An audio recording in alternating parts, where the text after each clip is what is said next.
gloire, la souffrance, le malheur pour ses brebis. Mes chers bien-aimés, les richesses, nous en avons et nous avons besoin des autres pour la transformation de toutes ces richesses, car nous n'avons pas encore atteint un niveau de technologie très avancé comme ça se passe sous d'autres cieux. La RD Congo ressemble aujourd'hui à cet homme de l'Évangile qui a été tabassé et laissé à son triste sort. Sans secours sur la route, le prêtre vient, il passe. Le lévite vient, il passe. Et tous les deux, ils vont pour aller prêcher l'amour. Pourtant, ils ont laissé quelqu'un en détresse, ils ne se sont pas occupés de lui, mais ils vont prêcher l'amour, là ils vont au culte. Combien de médias internationaux, combien de chancelleries portent la cause du Congo aujourd'hui? Ces génocides, il n'y a que nous-mêmes Congolais qui en parlons. Et pourtant, lorsqu'on compare avec les autres pays de la planète qui ont connu le génocide, il n'y a pas un seul pays au monde qui a connu tant de morts comme au Congo. Il n'y en a pas. Nous pouvons interroger l'histoire. Nous ne trouverons jamais un pays qui a connu tant de morts comme dans notre pays, la RD Congo. La Belgique compte plus de 11 millions d'habitants. Depuis 1998, la guerre imposée au Congo d'une façon injuste par procuration aurait fait 6 millions de morts. Ce sont les dernières statistiques de mars 2024. C'est presque 60% de la population belge qui a été décimée. Pour dire combien nous avons perdu des êtres chers dans ce pays. Cette observation a quelques questions. Le Congo ne contribue-t-il pas aujourd'hui au progrès technologique avec sa matière première? Le Congo est-il seulement un réservoir pour venir puiser les matières premières par les prédateurs? Pourquoi les Congolais doivent-ils quitter leur village, leur campagne, leur ville pour aller vivre ailleurs? Sommes-nous des sous-hommes par rapport aux autres peuples de la planète? Nous voyons aujourd'hui quand quelque chose se passe, tous les autres pays se mobilisent, tous les autres pays prennent des dispositions. Et quand nous voyons la situation qui perdure au Congo, autant d'années, nous n'arrivons pas à avoir des gens qui élèvent aussi le ton pour dire trop c'est trop. Est-ce que la vie des Congolais ne valent-elle pas la peine? Si elle vaut la peine, pourquoi cette indifférence dans le traitement? Chers frères et sœurs, face à cette indifférence caractérisée, nous devons prendre conscience que c'est d'abord à nous, Congolais et Congolaises, de devenir le bon samaritain pour nous-mêmes, même si nous voulons que notre pays change et soit respecté à la face du monde. Nous sommes appelés de devenir d'abord nous-mêmes les bons samaritains pour notre pays. Nous avons attendu tant de l'extérieur pour faire taire nos petites querelles inutiles. Il y a beaucoup de querelles parmi les Congolais qui ne valent pas la peine. Essayons de taire nos rancunes, essayons de taire nos divergences, afin de nous tenir la main dans la main pour construire notre pays en vue d'un avenir radieux. Nous en sommes tous et toutes capables. Pascal Blaise disait, l'avenir n'est pas un fait du hasard. Le Congo de demain dépendra de ce que nous en faisons aujourd'hui. Si nous voulons avoir un Congo prospère comme nous le chantons dans notre hymne national, tout dépend de ce que nous semons aujourd'hui. Bien, chers frères et sœurs, que Dieu bénisse notre pays, que Dieu bénisse nos frères et sœurs qui nous ont précédés, que Dieu bénisse toutes les familles qui souffrent en ce moment, que Dieu bénisse la République démocratique du Congo, que Dieu bénisse toutes nos familles, que Dieu bénisse toutes les personnes de bonne volonté qui se dévouent, qui pensent jour et nuit à ce que la situation change dans notre pays. Amen. Amen.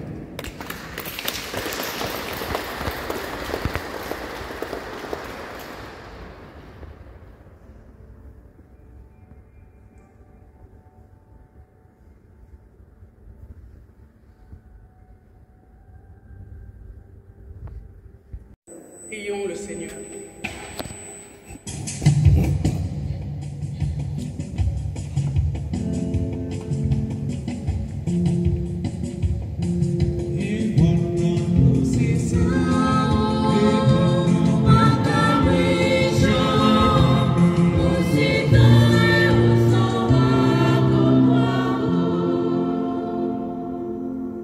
Prions pour notre pays, la RD Congo. Que le Seigneur accompagne toutes nos autorités, afin qu'elles aient la sagesse et travaillent à l'avènement d'un Congo où fera bon vivre. Ensemble, prions le Seigneur.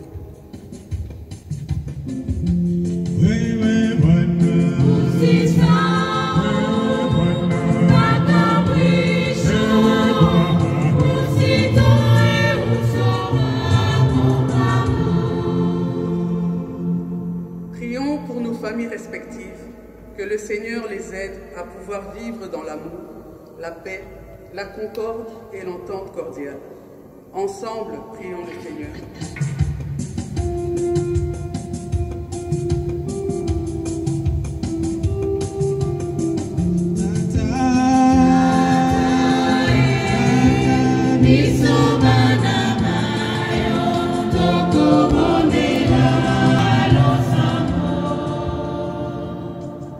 Prions pour tous les amis du Congo qui aiment sincèrement le Congo et se battent jour et nuit aux côtés des Congolais et Congolaises pour un changement dans notre pays.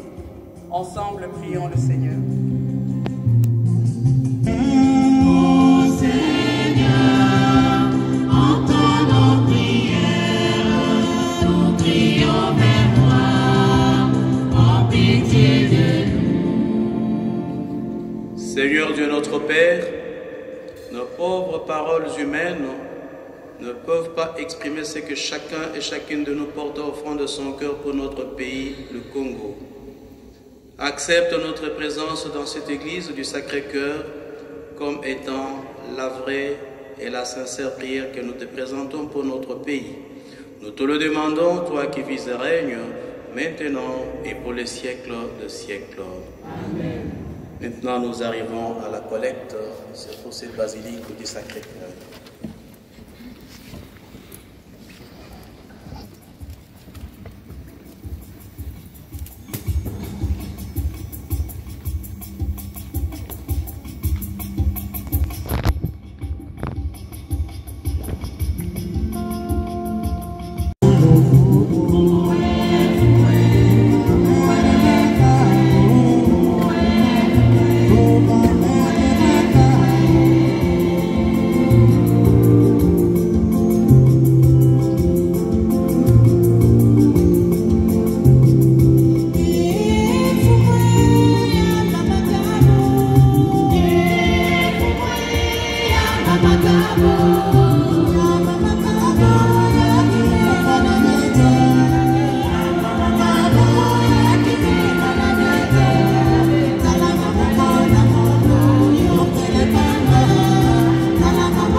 Prions ensemble au moment d'offrir le sacrifice de toute l'Église. Accepte, Seigneur, nos prières et nos humbles offrandes que nous te présentons pour nos frères et sœurs qui ont eu à subir les persécutions dans notre pays, la RD Congo. Accorde-leur la joie d'être associés au sacrifice de ton Fils et de savoir leur nom inscrit dans les cieux parmi les élus.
célébration avant la bénédiction finale et avant de vous congédier, nous allons passer la parole à son Excellence, Monsieur l'ambassadeur de la RD de Benelux. Excellence, à vous.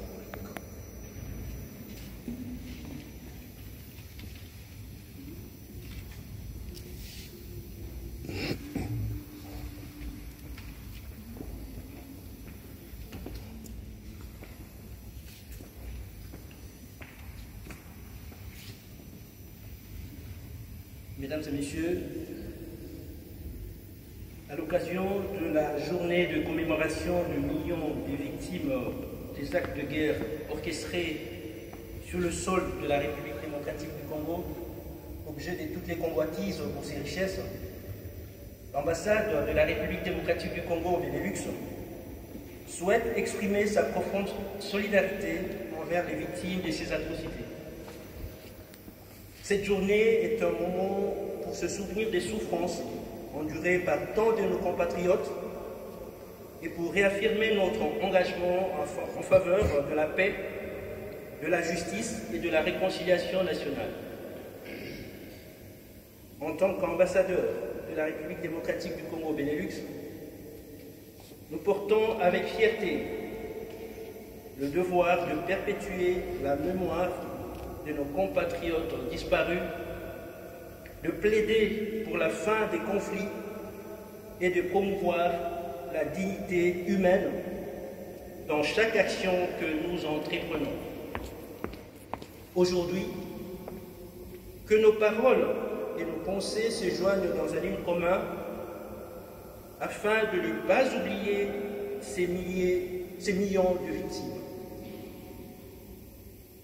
En cette journée du Génocide, qui traduit le génocide pour des gains économiques, l'ambassade de la République démocratique du Congo au Benelux appelle à la mobilisation de la communauté internationale pour soutenir les efforts de notre pays dans la promotion d'une culture de paix et de non-violence. Il est essentiel que nous unissions nos forces pour prévenir de nouvelles tragédies et pour œuvrer ensemble vers un avenir meilleur pour tous les Congolais. Ensemble, commémorons dignement les victimes des crimes contre la paix et la sécurité en RDC en nous engageant à travailler sans relâche pour construire un avenir de paix, de prospérité et de solidarité pour notre nation. Je vous remercie.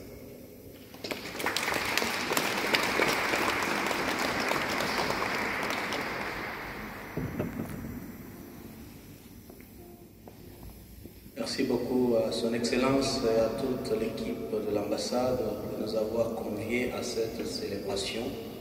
Je crois que la prière, c'est l'unique moyen qui nous permet de garder encore le contact avec ceux qu'on ne verra plus jamais avec les yeux physiques. Merci.